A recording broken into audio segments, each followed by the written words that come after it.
Okay, TBH Labs နေကြိုးဆိုပါတယ် Smartphone ဆိုတာလွန်ခဲ့တဲ့10နှစ်လောက်ကနေပြီးတော့အခုချိန်ထိရှိလာတာပေါ့နော်ဆိုတော့အများကြီးထွက်ပြီးနေပြီကျွန်တော်ထည့်စဉ်းစားကြဆိုလို့ရှိရင် budget တွေ mid range တွေ flagship တွေဆိုပြီးတော့ပဲအများနဲ့ရှိခဲ့တာပေါ့လူရွေးအများဆုံးကတော့ထုံးစံတိုင်းပဲ budget ဒါမှမဟုတ် mid range တွေကအများဆုံးပေါ့ဒါပေမဲ့အခုခေတ်ကကြတော့30 30ပေးရတဲ့စောင်းစည်းကြီးတဲ့ဖုန်းတွေရှိနေပြီဆိုတော့တို့ဘာလို့ရွေးချယ်သင့်တာလဲရွေးချယ်သင့်လို့လားအဲ့ဒါကိုကျွန်တော်တို့ကြော်ညာပြီးရင်ဆက်ပြောပြမယ်ကြီးမားကျယ်ပြန့်တဲ့မျက်နှာပြင်နဲ့ချောမွေ့တဲ့လှုပ်ရှားမှုကိုအကျဉ်းစားခန်းစားနိုင်ဖို့ Galaxy M33 ဆိုပထမဆုံးအနေနဲ့ budget ဖုန်းတွေကိုလူရွေးများတဲ့ကိစ္စအဲ့ဒါတော့ရိုးရှင်းပါတယ်ဈေးသက်သာတယ်ဖုန်းတစ်လုံးကိုဖုန်းတစ်လုံးတိုင်းတာအထိပဲသုံးမယ်ဆိုတဲ့သူမျိုးတွေရှိတယ်သူတို့တွေအတွက်က budget ဖုန်းတွေကရွေးချယ်ရမယ်ဆိုရင်ထိတ်ဆုံးမှအများနဲ့ပါတယ်ပေါ့နော်သူတို့တက်ကြတော့ဖုန်းဆိုတာဖုန်းထက်မပို့ဖုန်းတစ်လုံးကို2သိန်း3သိန်းထက်လဲပေးဝယ်ဖို့လက်တွန့်ကြတဲ့သူတွေပေါ့တကယ်တမ်းကအဲ့လိုလူတွေကလူများစုပြဒါပေမဲ့မြန်မာနိုင်ငံမှာလည်းထူးဆန်းတာကြတော့ဖုန်းလိုမျိုးမသုံးကျင်ကြဘူးဖုန်းကိုဘက်စုံသုံးကျင်တယ်ဗျဥပမာအဖြစ် game ဆော့ဖို့ဆိုလဲဟုတ်တယ်ဗီဒီယိုရိုက်ဖို့ဆိုလဲဟုတ်တယ်ဓာတ်ပုံရိုက်ဖို့ဆိုလဲဟုတ်တယ် personal accessory တစ်ခုအနေနဲ့လဲဟုတ်တယ်အဲ့လိုမျိုးအကုန်သုံးကျင်ကြတာပေါ့နော်ဆိုတော့ဟိုဒီငနေဆက်သုံးကျင်တယ်ဈေးကလည်းအလဲလောက်ဖြစ်နေမယ်ဆိုရင်ထည့်စဉ်းစားတာမြန်မာနိုင်ငံမှာ mid range ကဦးစားပေးဖြစ်လာတယ်ဒါပေမဲ့နောက်ပိုင်းမှာပုံသိတာတဲ့ကိစ္စတစ်ခုရှိတယ်အဲ့ဒါက mid range ဖုန်းတွေနဲ့ flagship ဖုန်းတွေနဲ့ဂျားတွေကတဖြည်းဖြည်းနဲ့မတိတာသလိုဖြစ်လာတယ်ပေါ့နော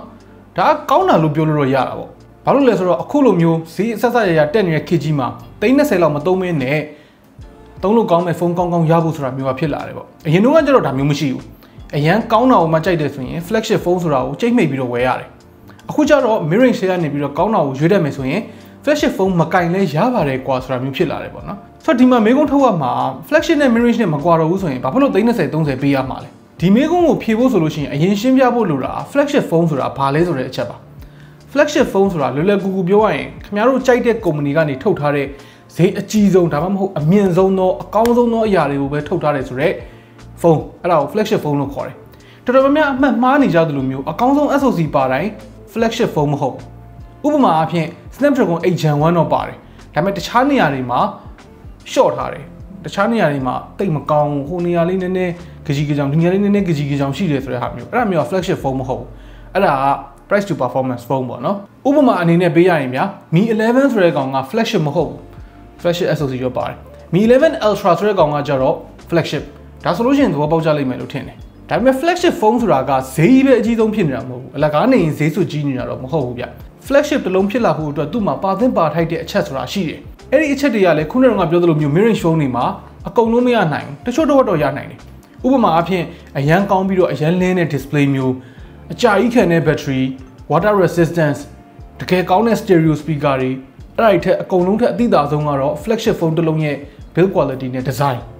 အခုနောက်ပိုင်း mid range တွေ premium mid range တွေမှာကျွန်တော်ခုနကပြောသွားတဲ့ list တွေကတခုမဟုတ်တခုတော့သူတို့ပါလေးရှိတယ်ဒါပေမဲ့အကုန်လုံးပါဖို့မဖြစ်နိုင်ဘူးflagship ဖုန်းတစ်လုံးဆိုပြီးဖြစ်လာကြတဲ့ကကုမ္ပဏီတစ်ခုကသူတို့ထုတ်ထားသမျှသောဖုန်းတွေအားလုံးထက်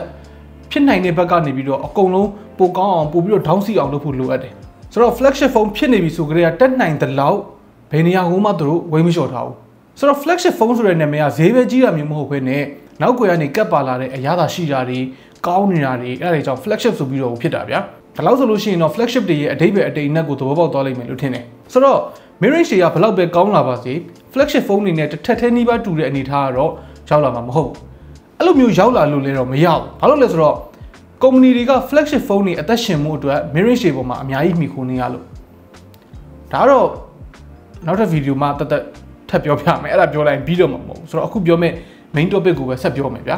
flagship ဖုန်းတွေမှာ mid range ဖုန်းတွေကနေပြီးတော့အဝေးဖြစ်နေတယ်လို့ခံစားရတဲ့အချက်တွေရှိတယ်ဒါပေမဲ့အဲ့ဒီအချက်တွေက mid range ဖုန်းတစ်လုံးကိုသုံးနေတာကနေပြီးတော့ flagship ဖုန်းတစ်လုံးကိုပြောင်းပြီးတော့အချိန်တစ်ခုကြာတဲ့အခါကျတော့မှသိတာတယ်ဥပမာအဖြစ်ဗျာဖုန်းဆိုင်တစ်ဆိုင်ရောက်တယ်တို့ supermarket တစ်ခုရောက်တယ်တို့เนาะအဲ့ဒီမှာကိုက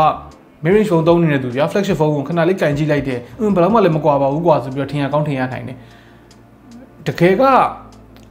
ဒီဖုန်းတစ်လုံးကိုအချိန်ကြာပေါ့နော်ဆွဲပြီးတော့မကင်ဘူးဆိုလို့ရှိရင်အဲ့ဒီရတာခန်းစားမိမှာမဟုတ်ဘူးကိုဒီ mid range ဖုန်းကိုသုံးနေတဲ့အချိန်မှာဘာတွေကို miss out ဖြစ်နေတာလဲဘာတွေကိုမသိလိုက်ဘူးလဲဆိုတဲ့ခံစားချက်မျိုးက flagship ကိုအကြိုက်ပြောင်းသုံးနေသူကပဲပိုသိတာစေတယ် ဘာမှမဟုတ်ဘူးလို့ထင်ရတဲ့ build quality မျိုးကတကယ်တမ်းက flagship phone စသုံးပြီဆိုလို့ရှိရင်အရန်သိတာလာတယ်ဒီ build quality ဆိုတာကတော့ဗျာကိုယ့်လက်ထဲကိုရောက်ချင်းကလေးကိုစပြီးတော့ခံစားမိတာပြီးတော့သုံးနေတဲ့အချိန်တစ်လျှောက်လုံးလည်းကိုခံစားမိမဲ့အရာ flagship phone တွေမှာပဲတွေ့ရတဲ့ material တွေဥပမာအဖြစ် stainless steel တို့ aluminum တို့ frosted glass တို့เนาะပြီးတော့special treatment လုပ်ထားတဲ့ glass တို့ဒါတွေကသုံးနေနေမှသိတာဖုန်းကိုကန်ရတဲ့ feeling ကကိုယ့်ရဲ့စိတ်ကိုအများကြီးတက်ရောက်မှုရှိစေတယ်ဗျာဆိုတော့ဒီနေရာမှာခုနကပြောရတဲ့ကိစ္စကိုပြန်ပြီးတော့ဆွဲယူလိုက်လို့ရှိရင် mid range phone တွေကဘယ်လောက်ထိကောင်းလာလူတွေရဲ့စိတ်ခံစားမှုပေါ့ flagship phone တွေလောက်အပြောင်းလဲမဖြစ်စေဘူးအဲ့ဒီချက်ကသိကြတယ်ပြီးတော့ flagship phone တစ်လုံးကိုရွေးလိုက်သုံးလိုက်ပြီးပြီဆိုလို့ရှိရင်ကိုကဖုန်းတစ်လုံးပေါ်မှာမြင်တဲ့အမြင်ကပြောင်းသွားတယ်ဗျဘာလို့လဲဆိုတော့ဒီ flagship ကိုရွေးလိုက်ပြီဆိုကြတဲ့ကကိုလက်ထက်ကဖုန်းကဒီ company ကထုတ်တာထဲမှာအကောင်းဆုံးဆိုတာဖြစ်နေပြီကိုကြိုက်တဲ့ brand တစ်ခုကနေပြီးတော့ဒီတဲ့ပိုကောင်းတာဆိုတာမရှိတော့ဘူးကိုယ့်ဘောကိုရောက်နေပြီးသားဆိုတဲ့ခံစားချက်ကဘယ်လိုပြောမလဲတခြားဖုန်းတွေဘက်ကိုတိတ်ပြီးတော့ထည့်မစဉ်းစားဖြစ်တော့ဘူးတခြားဖုန်းတွေကိုတိတ်ပြီးစိတ်မဝင်စားတော့ဘူးပြီးတော့ flagship ဝယ်မယ်လို့စဉ်းစားလိုက်ပြီဆိုလို့ရှိရင်ကိုယ့်အတွက်ရွေးချယ်စရာကလည်းပို့ပြီးတော့မြင်တာတယ်ဥပမာအဖြစ်ဗျာကိုက Xiaomi တွေကနေ flagship ကိုလိုချင်တာလား Samsung ရဲ့ flagship ကိုလိုချင်တာလား Apple ရဲ့ flagship ကိုလိုချင်တာလားအဲ့ဒါစဉ်းစားရလွယ်တယ်ဟုတ်ရွေးချယ်စရာဘယ်လိုပွားကြီးဖြစ်မနေဘူးဗျာဒါက flagship ဖုန်းကိုပဲထည့်စဉ်းစားတဲ့သူတွေရဲ့အားသာချက်လို့ပြောလို့ရတယ် brand ပဲရွေးဖို့လိုတယ် channel တွေကအများကြီးကိုထည့်စဉ်းစားကြမလို့ဘူး specs တွေလိုက်ရှင်နေကြမလို့ဘူးဒီနေ့မှာဘာဖြစ်လို့ဒီလိုပြောတာလဲဆိုတော့ flagship ဖုန်းဖြစ်ပြီဆိုကြတဲ့က company တွေအကုန်လုံးကဒါကိုအကောင်းဆုံးဖြစ်အောင်ပဲပြိုင်ရတာဘယ်နေရာလေးတော့ခိုလိုက်မယ်ဘယ်နေရာလေးတော့ပိုကောင်းအောင်လုပ်လိုက်မယ်ဆိုတာမျိုးသိမရှိဘူးလုံးဝမရှိဘူးမဟုတ်ဘူးရှိတာတော့ရှိတယ်သိမရှိဘူးတကယ်တမ်းကဒီလိုမျိုးကိစ္စတွေက mid range phone တွေမှာပို့ပြီးတော့တွေးရတယ် mid range phone ကိုရွေးပြီဆိုလို့ရှိရင်ဟို brand က mid range လေးကဘာများပိုကောင်းနိုင်မလဲဆိုပြီးတော့လိုက်ကြည့်ရတယ်ပေါ့နော် flagship မှာအဲ့လိုမျိုးမရှိဘူး brand ကိုရွေးလိုက်ပြီးတော့ရင်သူ့စီမှာကိုကြိုက်တဲ့ feature တစ်ခုဒါမှမဟုတ်အားသာချက်တစ်ခုရှိနေလို့ကိုယ့်အတွက်အသုံးဝင်မဲ့ဟာဖြစ်မဖြစ်လောက်ကလွဲလို့အများကြီးစဉ်းစားနေစရာတိတ်မရှိလောက်โอเคဆိုတော့ဒီညမှာမေးခွန်းတစ်ခုလာပြီကိုကဖုန်းကိုဖုန်းလောက်ပဲသုံးပါဥပမာအားဖြင့် Facebook ပို့မယ်ပေါ့နော် YouTube ကြည့်မယ် game တော့မဆော့ဘူးဗျာကင်မရာတော့မှပဲတစ်ခါတလေမှပဲသုံးဖြစ်တယ်ဒီလိုအခြေအနေမျိုးမှာရော flagship ဖုန်းတွေကို30ကျော်ပေးဝယ်တင်သေးလားဆိုတဲ့မေးခွန်းရှိတယ်ဘာလို့လဲဆိုတော့ဒီလို Facebook သုံး YouTube ကြည့်တယ်ဆိုတာစစ်သက်နဲ့လည်းသုံးလို့ကောင်းတဲ့ဖုန်းတွေအများကြီးရှိတာပဲလေဒါကိုလိုက်လို့ပေးနိုင်တဲ့ဖုန်းတွေအများကြီးရှိတာပဲဆိုတော့ဒါလေးကိုနည်းနည်းရှင်းပြမယ်ဗျာဆိုတော့ flagship ဖုန်းကိုဝယ်တယ်ဆိုတိုင်းဒီနောက်ွယ်မှာပါတဲ့သူ့မှာပါသမျှ feature တွေသူ့မှာပါတဲ့ performance တွေကိုအမြဲတမ်းအပြည့်အဝအသုံးနေရမယ်လို့မဟုတ်ဘူး flagship ဖုန်းကိုဝယ်ပြီးတော့ game မဆော့တဲ့သူတွေလည်းအများကြီးပဲကင်မရာကိုတော့မှတစ်ပတ်မှတစ်ခါလောက်ထုတ်မရိုက်ဖြစ်တဲ့သူမျိုးတွေရှိတယ်ဥပမာကျွန်တော်ဗျာတစ်ပတ်မှတစ်ခါလောက်မှအပြင်မထွက်တာဘယ်လိုလုပ်ပြီးတော့ရိုက်ဖြစ်မလို့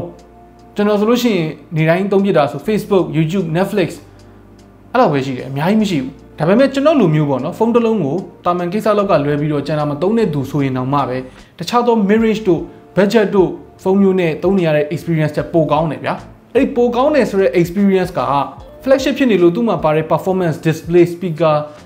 build material အဲ့ဒါတွေအကုန်ပေါင်းပြီးတော့ဖြစ်လာတာဥပမာအဖြစ်ဗျာမြင်သာတဲ့ဥပမာပေးမယ်ဗျာခီးတစ်ခုသွားတယ်အဲ့ဒီခီးကိုရိုးရိုးကားနဲ့သွားလဲရောက်တယ်ဒါပေမဲ့ဇိမ်ခံကားနဲ့သွားမယ်ဆိုလို့ရှိရင်တော့ပိုကောင်းတဲ့ experience ကိုရတယ်အဲ့ဒီသဘောတရား flagship phone တွေနဲ့တော်တော်လေးနှီးစပ်တယ်ဒါကြောင့်လဲဒီ flagship phone တွေကို accessory တစ်ခုအနေနဲ့ luxury ပစ္စည်းတစ်ခုအနေနဲ့သုံးတတ်တဲ့လူတန်းစားတစ်ခုကသက်ကိုရှိတာဆိုတော့ဒီမှာပြောချင်တာက flagship phone တိုင်းက luxury ပစ္စည်းလို့တော့လည်းမဟုတ်ကြဘူးဒါပေမဲ့ flagship ဖြစ်နေပြီဆိုတာနဲ့ဒီ luxury ဆန်တဲ့ experience ရဲ့နောက်ွယ်ကပိုကောင်းတဲ့အပိုင်းတွေကြောင့်ဈေးကြီးပေးပြီးတော့ဝယ်သုံးနေကြတာဘာအနည်းရတာမှမရှိဘဲနဲ့ flagship phone တစ်လုံးကို30ကျော်ပေးဝယ်နေတာမျိုးမဟုတ်ဘူးဆိုတော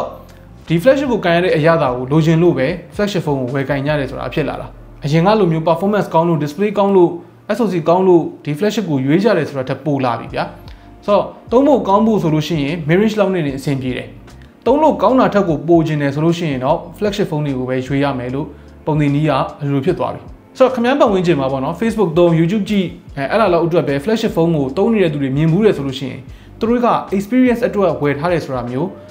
သဘောပေါက်သွားလိမ့်မည်လို့ထင်ပါတယ်ဆိုတော့ဗီဒီယိုကတော့ဒီလောက်ပါပဲဆိုတော့ထုံးစံတိုင်းပဲ